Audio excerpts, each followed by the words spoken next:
Salam Alek, je suis Elena Lopez, écrivaine espagnole de plumes françaises et espagnoles. J'ai habité au Liban, je suis écrivaine et mon titre le plus connu en langue française, c'est Marina di Beyrouth, que c'est un portrait de l'histoire contemporaine du Liban qui se passe pendant la guerre de 2006 où j'étais présente en tant que journaliste. Je suis aussi professeure d'espagnol pour étrangers.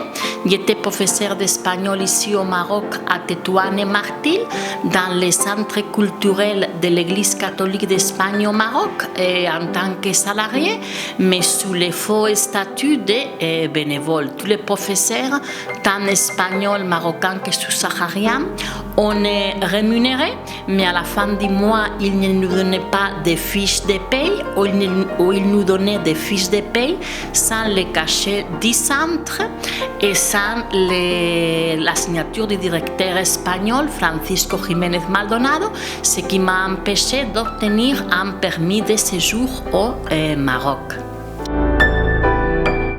Je suis espagnole de cœur arabe. Mon arrière-grand-père paternel a vécu à Larache il y a plus d'un siècle et je me sens toujours attirée par le monde arabe. J'ai déjà habité au Liban, en Syrie et en Tunisie et ce que j'aime bien dans les pays arabes, que c'est comme un puzzle où chaque pays apporte quelque chose. Et ce que j'aime bien du Maroc, c'est le fait de convivre, c'est-à-dire vivre ensemble. Ce qui est important au Maroc, c'est l'être humain que tu as face à toi, indépendamment de ses croyances religieuses, comme c'est le cas du Liban et qui fait son malheur.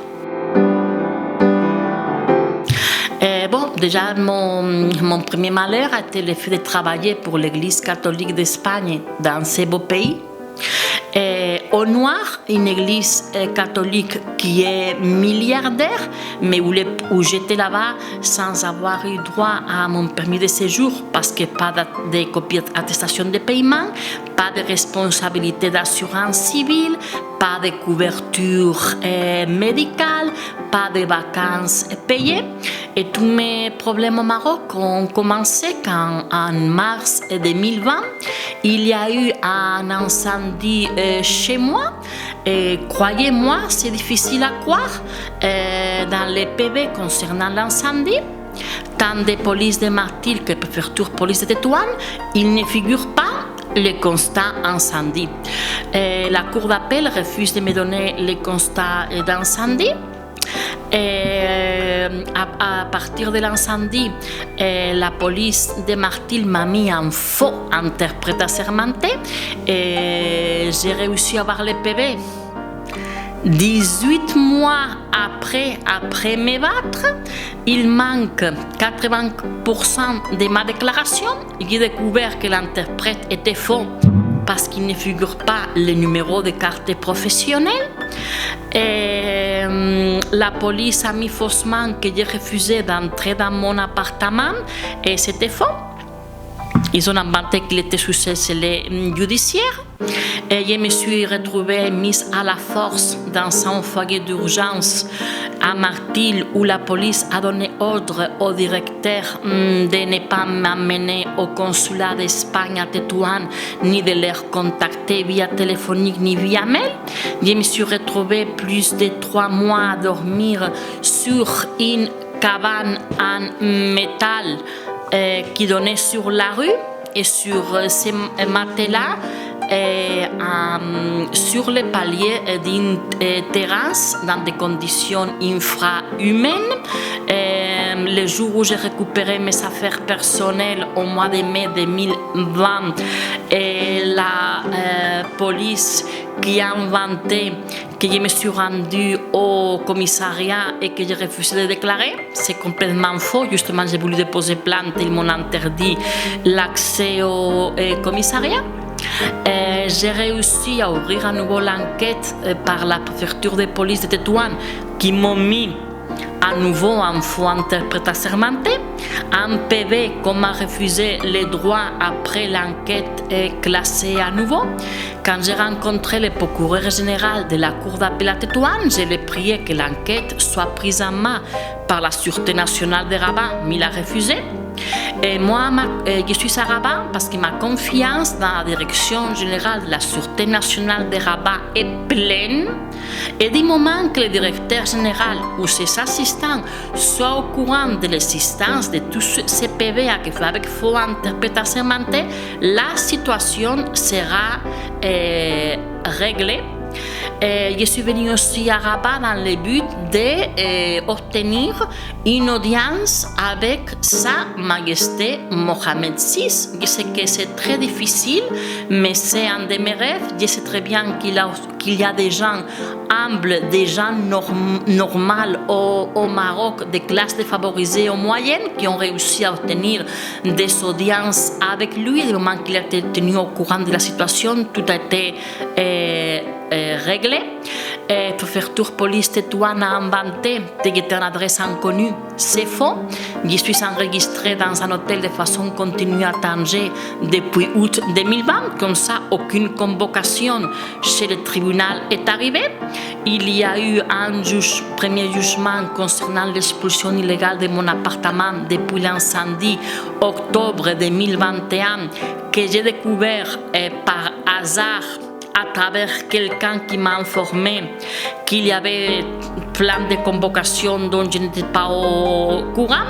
Il y a eu aussi un jugement fantôme où je ne suis pas au courant, où je n'ai pas été convoqué. Un nouveau PV, préfecture police de Tétouan, que je ne suis pas du tout au courant, que j'ai découvert par hasard. Dans ce cirque de cette expulsion illégale de mon appartement, il y a au total impliqué plus de 40 policiers de Martil. Même une fois, le vice-procureur du roi, tribunal première instance, a envoyé un agent de police à la police de Martil pour récupérer tout mon dossier policier judiciaire. Et là-bas, tous les policiers de la police judiciaire et les commissaires qui m'ont refusé tous les dossiers, toutes les informations. Et là, je dois dire que j'ai eu vraiment peur parce qu'on est arrivé jusqu'au bureau du commissaire, je ne dis pas son nom, et il a ordonné en arabe à l'agent policier de quitter le lieu, de me laisser seule dans son bureau. Et là, vraiment, j'ai eu peur de ma vie. Imaginez-vous, seule, moi, dans un commissariat de police, enfermée dans un bureau. J'ai réussi à échapper. Et lors de ma déclaration à la police de Martil pour mon incendie, j'étais vraiment en détention illégale. On m'a refusé d'appeler mon consulat. Je me suis déclarée victime de violence et c'était obligatoire la présence d'une femme policière. Préfecture police de Tétouan qui a inventé dans les PV qui était reçu par la cellule femme victime de violence. Et c'est faux. J'ai souffert plusieurs agressions du fait de vivre dans la rue où j'ai certificat médico-légal d'agression et photos, dont dents cassées, ailes saignantes, blessures dans les jambes qui ne figurent pas dans les PV. Et ma confiance, je suis déjà passé plusieurs jugements au tribunal première instance de Tétouan, mais la propriétaire, son fils et son avocat ne viennent pas. Alors chaque fois, la séance est repoussée. Il y a déjà 4 séances qui ont été repoussées.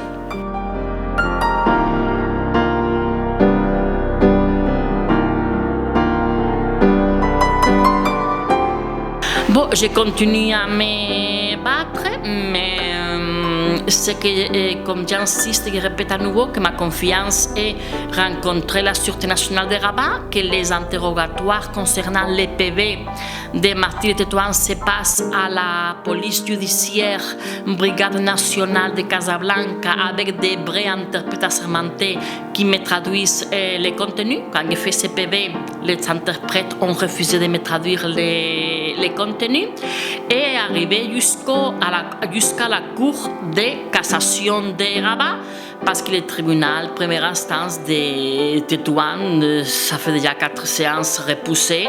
Et je pense qu'on va rester ici éternellement.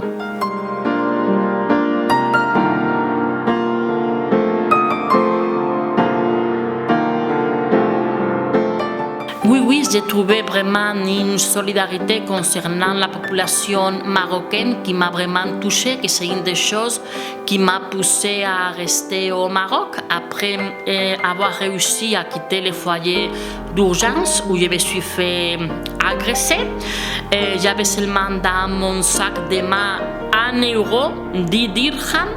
Je me suis retrouvée dans la rue, des gens qui m'ont hébergé dans la cabane en métal que j'ai montrée. Et il y a des gens qui, de façon spontanée, ont commencé à me donner argent, nourriture, fruits, légumes. Je n'oublierai jamais quand j'allais dans les marchés de Tétouan et Martil et que j'ai ramassé fruits et légumes par terre pour que mes nouveaux amis cuisinent.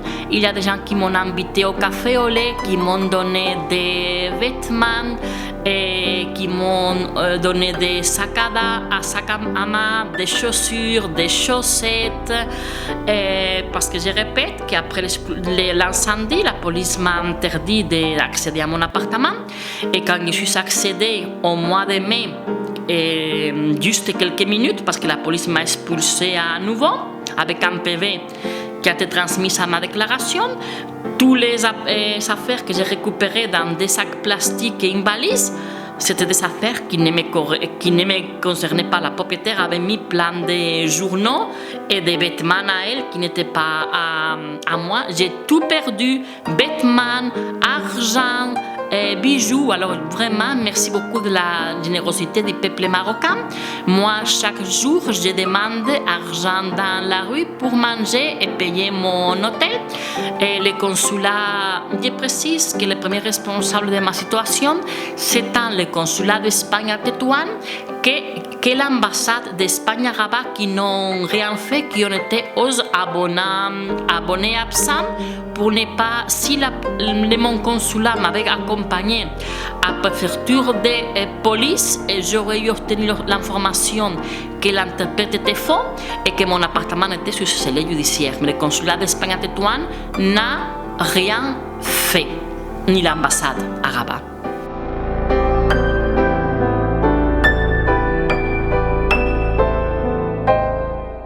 Bon, je demande justice, que je sois indemnisé dommages-intérêts, pas seulement par la propriétaire, sinon par la police de Martil, les préfectures de police de Tétouan, déjà seulement pour le fait de m'avoir fourni des faux interprètes assermentés. Je demande justice et toujours je demande au peuple marocain de continuer à me soutenir et que quand il y a des publications me concernant dans des journaux électroniques ou des chaînes de télévision, qu'ils partagent mes vidéos pour que justice soit faite.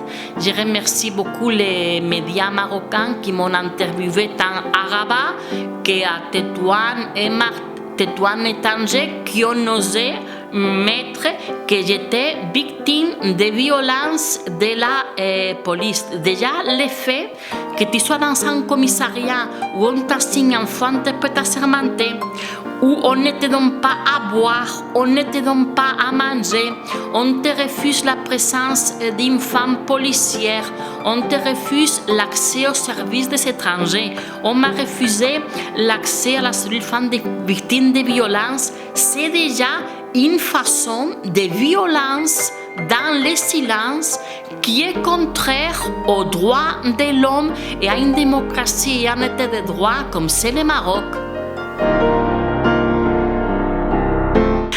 Moi, je vais faire une référence à la religion.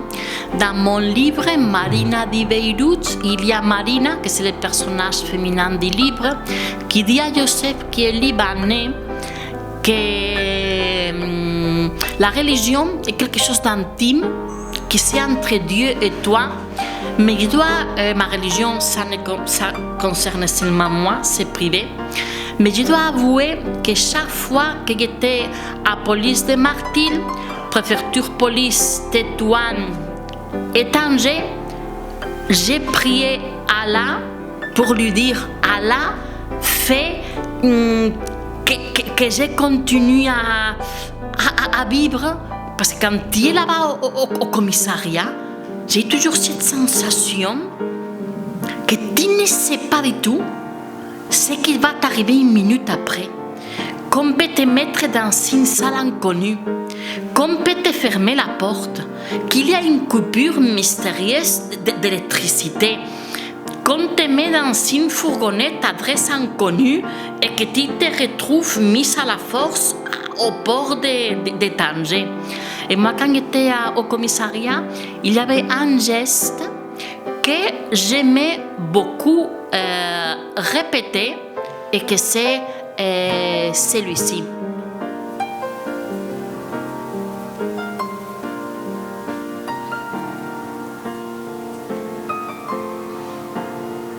J'ai répété ça d'une façon incessante pour dire Dieu, Allah, s'il vous plaît, que je sorte d'ici vite et que ce soir, je puisse dormir chez moi un peu, parce que quand j'étais au commissariat de Martil concernant l'incendie, plus de 15 policiers, et je n'oublierai jamais l'image des policiers en garde à vue, toujours avec les menottes se promenant autour de moi pour me mettre en prison ou me mettre dans la cellule. C'était un coup tellement organisé que j'ai déclaré un vendredi, un samedi, quand le consulat et le tribunal étaient fermés. Si ce jour-là, je n'avais pas eu dans mon sac mon contrat de location, j'aurais passé le week-end dans la cellule des détenus en garde à vue le week-end.